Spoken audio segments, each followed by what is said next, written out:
I'm gonna give y'all the 12 things that helped me make the team and could possibly help you make the team. I prepared my mind for whatever. In my head, I'm like, girl, whatever they throw at you, if they tell you to do a backflip, you better figure it out. I'm not going home with a no because, baby, God already told me yes. What's poppin', y'all? It's your girl Yas coming live from the 318, the Ratchet City, the top of the boot. And I just want to give all glory to God for bringing you to my video and allowing me to give you some college advice, dance tips, and some godly motivation, the real and the raw way. So if any of that interests you, I need you to bang on that subscribe button and turn on the notifications because, girl, I got a lot coming for you. And boy, I got a lot coming for you too, so go ahead. So today we're gonna be talking about how I made the Alabama State University sensational Stingettes as an untrained dancer. What I mean by an untrained dancer is someone who did not grow up in a dance studio. I did not receive formal or professional training prior to me auditioning for the Stingettes besides the dance teams that I was a part of. So I'm gonna give y'all a really quick synopsis of my dance background, and if you want to know a little bit more about that, go ahead and drop a comment below because, baby, we can get into it. So when I started dancing, I was just doing street dancing, just having fun, being social. Then my first dance team was in the 8th grade. From that dance team, I went to the 9th grade dance team at my high school. I only did 1 year on that team, and then I started to join some local dance companies, and I trained for like 3 months at an actual studio in my hometown. The only reason why I did that was because I planned on auditioning for the LSU Tiger Girls. So I did not do that. I realized that, girl, I'm just not ready for this. So I decided to go ahead and train again at another studio in Baton Rouge, Louisiana. And I honestly did not like training ballet at either studio. So I stopped training there after about 2 months. And then I went on to audition for the Dancing Dolls. I didn't make it. And then I went on to audition for the Southern University Golden Blues that fall. I did make the team, thank God. They saw something in me. I was able to learn a lot of technique and performance elements from my coach Jonas and from my teammates. So later on that semester, I decided to do the Stingette challenge, and that's kind of what prepared me to start thinking about going to Alabama State University. I had never really thought about it, to be honest, but everybody was like, girl, you should go, you should go. So I looked at one of their field shows and I was like, who? Me? How in the world am I gonna do that stuff that they doing on the field? So I kind of threw the idea out of my head because in my mind, I felt like I was not ready. So here come auditions. Decided to transfer like 2 weeks before the auditions even came around. I did not prepare. I was not ready. In my head, I just felt like whatever. I'm just gonna go for it. God telling me to move, so I'm gonna move. If you want to know more about that too, drop a comment below because we can get more into the details of that. But I'm gonna tell y'all how I made this squad, all right? So I'm gonna give y'all the 12 things that helped me make the team and could possibly help you make the team. Boom.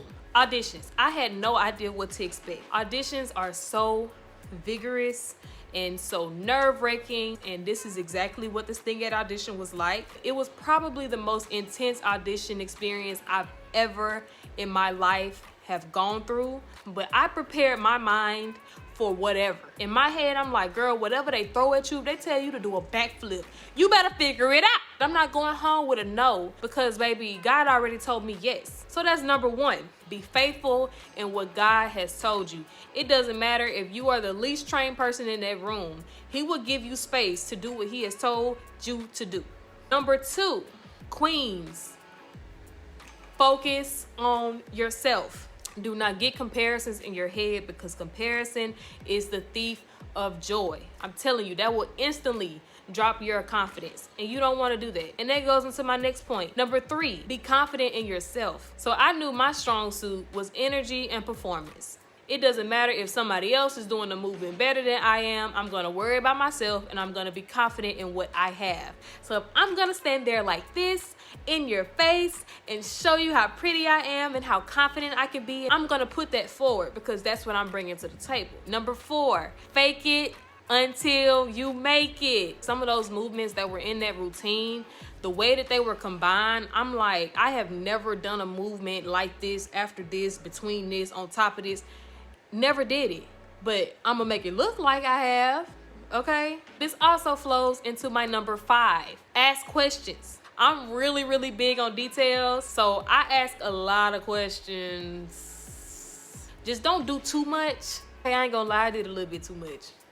But I was asking good questions. A lot of people think that if you ask too many questions, that makes you look dumb, that makes you look behind, or like you're not paying attention. No, that's not the case. If it's a question, a valid question that the choreographer or the sponsor has not explained, then you need to raise your hand and say, hello, I have a question. So the next point, number 6, pay attention to detail. Baby, when I tell you I caught every single thing, watch the choreographer's head, fingers, eyes, neck, wrists, shoulders, knees, toes, head, shoulders, knees, toes, yeah, because I wanted to get those details down to a T so much to the point where you would think I was the choreographer. Because if you watch the Stingettes, then you know that we're really big on details. We're very clean, we look alike, everything is always to a T. So you're not gonna go into the Stingette auditions not trying to pay attention to the details. Number 7, you want to make yourself be known. Hey, I'm Yas, I have a question about this. Just simple stuff like that. So put yourself in the front. Baby, when I tell y'all I was front and center, and when they said switch lines, I was back and center. I'ma be seen. I'ma show you I came here 5 hours away, transferred, left everything behind. I'm not leaving this room without a yes. And this goes into my next point, number 8. Go full out every time. But when I was front and center, back and center, middle and center, I was dancing my butt off to the point where you would think I was about to pass out. I know I saw stars at least 3 or 4 times because, baby, I wasn't letting up. Why do I talk like this? Every time they say, Mark, oh, you don't have to go full out. Who? I am. Because I don't have time to play. We're not here to play games. We're here to get on in this team. They're mandating that you mark it. You do a full mark. A full mark is full arms. I hate these chicken arms. That's not letting you get muscle memory. Perfect practice makes perfect performance. So you do not do a half mark thinking that you're going to do it perfectly when you do it full out. You gotta get your body accustomed to it. Make full out your standard. And this goes into my number 9 point. If you're gonna go full out and you're gonna go crazy like this, you have to be physically fit. Now, this is something that I was blessed enough to have already been doing. Those dance performances and gigs that I had at Southern were already preparing me for this. So although I felt like I wasn't prepared, like I had not taken the time out to do what I was supposed to be doing, I was already working out. I was already stretching, doing yoga every day. See how God was preparing me ahead of time and I didn't even know it? So that when I got in there, all I had to do was do it. So you're not gonna just be able to wake up one day and go full out 15 times in a row. You're gonna pass out. Now, if y'all want me to go into more detail about how you can actually prepare for auditions, leave a comment below because I definitely will do a video on that. So my number 10 point, pick up on technical elements from other dancers. They didn't know I wasn't technically trained because I fake it until I make it. And I pay attention to those details. And if I know that your arm is going to be here, if your fingers are like this, I'm going to mimic them. If you're going to go in there and pretend to know technique and fake it till you make it, and you gotta watch other people who know what they're doing. Number 11 is extremely important. Perform. Entertain. I knew that that's where I had the shoe in. That's always been my forte.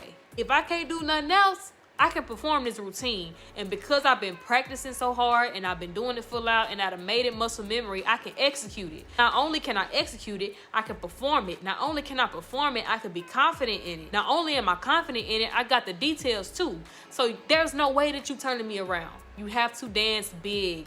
You have to have big facials, big smiles, big energy. Look like you're having fun. You act like you're performing on a small field in front of 50,000 people when you are dancing in front of those judges. Number 12, this is my last tip. And I want to say that this is very, very important for any dance team. Look up the squad. Go in looking like you're already a part of the team. When I audition for dolls, I look like a doll. But when I audition for Stingettes, I look like a Stingette. I went in there with some 14-inch loose curled hair, a lightly beat face, some nude nails, some shorts, not panty bottoms, and just a regular black sports bra. This is how I was able to be selected for the squad. And of course, God's grace, God's mercy, and just his plan and his will was definitely driving through all of this, and it allowed me to be selected for the team. And I'm just very thankful that the band director, the coordinator, and anybody else who had a say-so in picking the squad that 2017 year, they saw something in me. I put my heart and soul into that audition.